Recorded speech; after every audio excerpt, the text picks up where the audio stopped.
validity is non-negotiable. Kailangan na hindi siya pwedeng mag-give up in any assessment task. Negotiable ang practicality, negotiable din ang standardization. How about fairness? No, ma'am. It's not negotiable because if it's not fair, then the validity will decrease. Then we will not yield consistent results. Okay, so isa sa mga non-negotiables natin ang fairness. Validity, fairness, reliability, non-negotiable. Ngayon, tingnan natin after hopefully masasagot, negotiable ba ang authenticity or Hand up. Hooray! Hand up. Hooray! Good afternoon, class. So I will be the last reporter for our group 3. So I'll be discussing about the last characteristic of a quality assessment. Now before that, let me ask you a question in order for me to know if you have prior knowledge about my topic. Okay? What do you, in one word, what do you think when I say the word authentic or authenticity? unique? Okay. Real? Original. Any more answers? Let's find out if your answers are correct later on. And you're lucky because my topic is all about authenticity as characteristic of quality in assessment. But first, let me lay out my objectives for the day.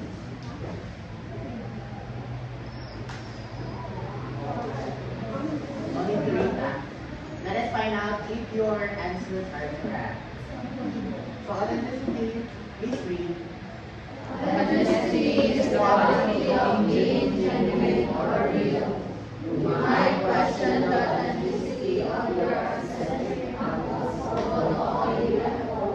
The word authenticity is the state of something being authentic or legitimate and true. Yeah, your answers are right. But before we move on, let us see. Let us connect the meaning of authenticity to our main topic, which is assessment. How can we integrate authenticity in assessment? Anyone? Okay. Kelly, please pick a number from 1 to 10. 10? 6. Sinong pang 6? Sa class. Hindi ka. Okay.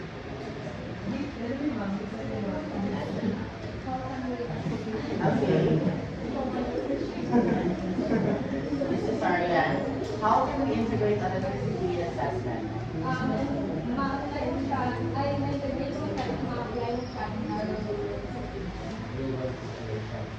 Okay. Let's have the answer correct. The answer. Please read everyone. Authentic assessment requires students to engage with the problem or task that is contextualized with the realistic environment and assess the knowledge, skills, and attitudes required in the workplace, community, and professional learning. So yeah, authentic assessment, we can apply authenticity in assessment if we contextualize the problems or the tasks that we are going to give to our students. Now, let me ask you a question on why is it important to give students authentic assessment or to conduct or implement authentic assessments to our students based on the context in this slide. Why is it important?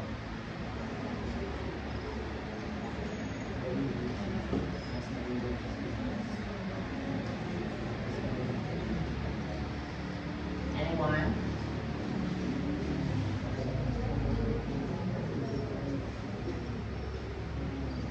Okay. I'm gonna choose someone. This is kayo again. Do you have any idea? And why is authentic assessment is important?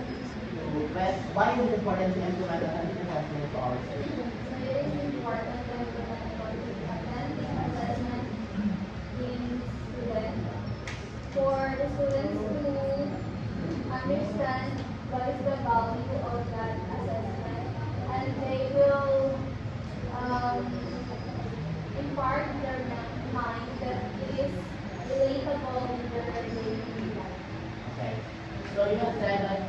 therefore it is relatable to their daily life. Now, why do we need to relate our why do we need to relate our contextualized problem to our students? Why? Why is that? Recently, required remote work-based community life.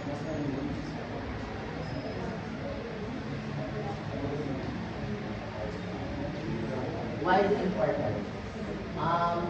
Okay. Authentic assessment is contextualized, right?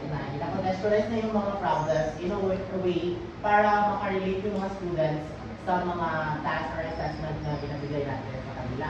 Now, let's say for example, you're a teacher of grade 8, and then you have a topic about water quality.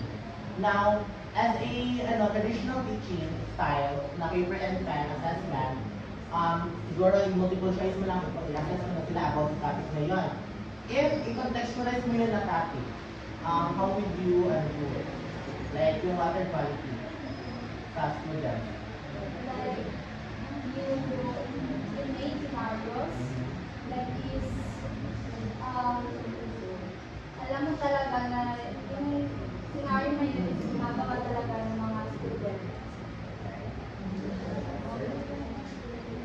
Actually, it is important to implement authentic assessment to students because it encourages authentic tasks. For example, is group projects, video making, portfolio, case study, and etc., which requires them to utilize and develop several skill sets such as problem solving, teamwork, negotiations, and more.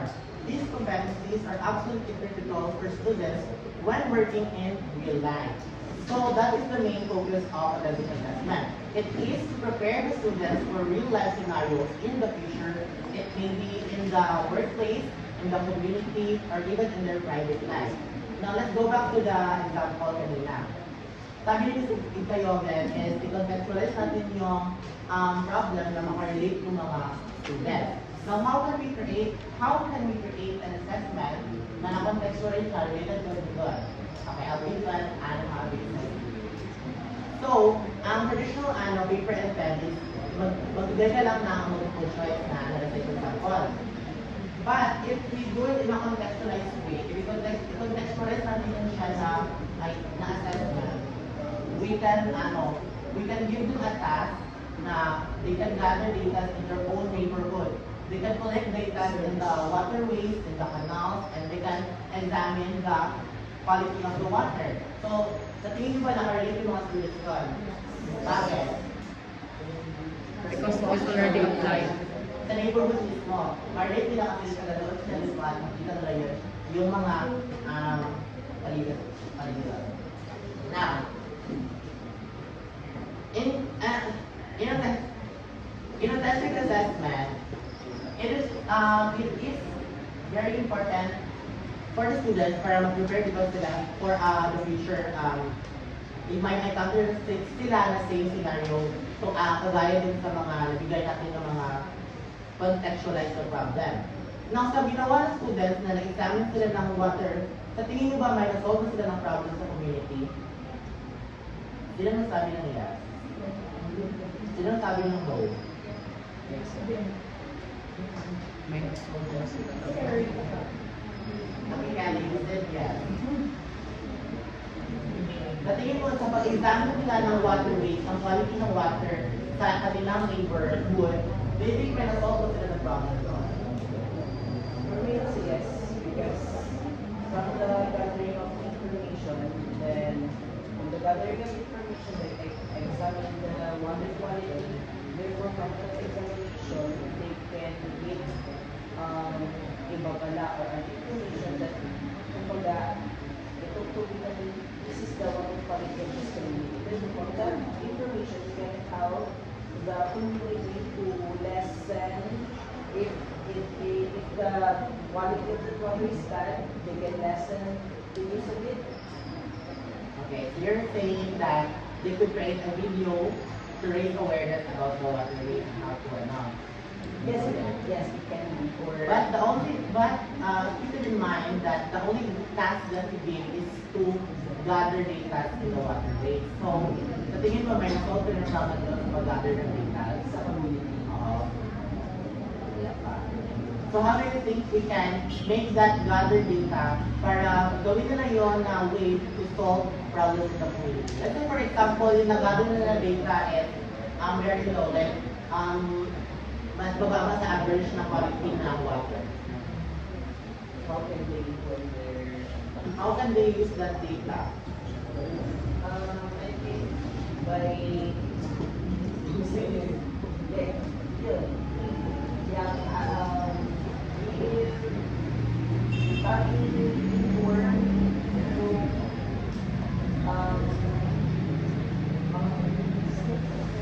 So you're saying that we can give them another sub-task related to the main task, which is to gather data, but the sub-task is talking about creating a proposal on how to make strategies to improve the water quality of the neighborhood. So that's how authentic assessment can help solve problems in the future for the neighborhood. Now that we know how to integrate authenticity in assessment, let us find out what are the characteristics for a quality authentic assessment. This is by William 19. First characteristic is mystery. The task investigates the ways in which a person's knowledge and abilities are tested in the real world situations. So the same with the descriptions from the previous slide, give emphasis na dapat when creating authentic assessment, it should be contextualized in a way na when we assess our students, we assess them, we measure their level of understanding the topic, at the same time, enhance yung kanilang problem solving skills when it comes to solving real world problems. For example, is this one. Please read everyone. Students are given the task of investigating the spread of fictional infectious disease within their school, using what they learned about pathogens, the immune system, and modes of transmission. They must track how disease spreads, identify patient zero, and propose strategies to contain the outbreak. They then present their findings in a report for presentation. This task is realistic because it mirrors the kind of work epidemiologists and public health officials do in real-world scenarios. So you see how they contextualize this kind of problems. They relate it to a real world scenario. So sa tingin nyo, naka-experience ba talaga ng ganitong classic problem? Meron infectious disease? Yes. One is COVID-19. So, do you think if we experience authentic assessment before COVID-19, do you think mas naka-prepare tayo? Yes. Why do you think so? Kasi Ay, Sir Kamaya. if we are prepared for the COVID-19 pandemic, then we have the necessary competence to implement prevention, and at the same time there's already the mitigation. So, if there's someone who has contacted the disease, then there's already the steps and procedures to do, and we already know what we are going to do as citizens also to avoid being contaminated. Yeah. You see how authentic assessment affects the